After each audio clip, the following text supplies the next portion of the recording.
আজকে মহাষ্টমী। তো মহাষ্টমীতে আমি আগে বাড়ির ঠাকুরের পুজোটা দিয়ে নিলাম। আজকে মহাষ্টমী, তো বাড়ির ঠাকুরের পুজোটা আমি আজকে দিয়ে রেডি হয়ে, এটা আমার পাড়া থেকেই দিয়েছে এই শাড়িটা, পরে চলে গেলাম ঠাকুরের মন্দিরে। ঠাকুরকে তখন মালা পরানো হচ্ছিল। আর এই যে আমার ছেলে আর আমার স্টুডেন্ট দুজন দেখছেন, এরা মণ্ডপে চলে যাচ্ছিল। তারপরে কাজে ব্যস্ত হয়ে পড়লাম। আমাদের যেটুকু ফটো তুলতে পেরেছি সেটুকু ফটো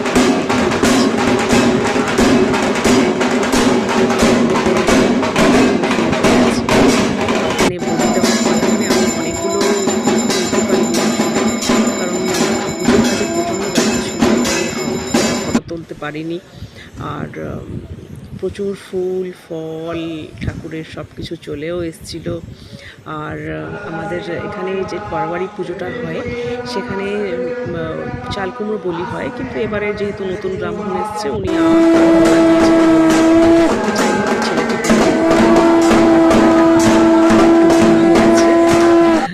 তো অবশ্য আটটা এখানে মানে হাড়ি কাটেই বলি দেওয়া যায়, এভাবে বলি দেওয়া যায়, অন্য সেটারও কোনো ইয়েতে।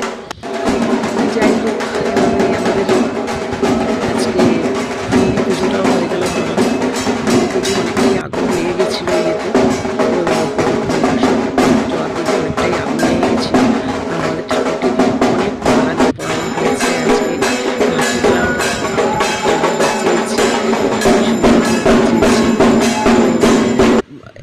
এভাবেই দিনটি আজকে আমাদের বাড়িতে এসছে আমার ভাইয়ের বউ সব এসছে। ভাই অনেকগুলো মিষ্টি এনেছিল, কারণ ওকে বম্বে থেকে ওকে দেওয়া হয়েছিল। আর আমার এই ছোট্ট সোনাকে দেখুন, আমার এই ছোট্ট সোনাটা আমার প্রিয় এসছে। এত আনন্দ করেছি আমরা ভাই বোন সবাই মিলে।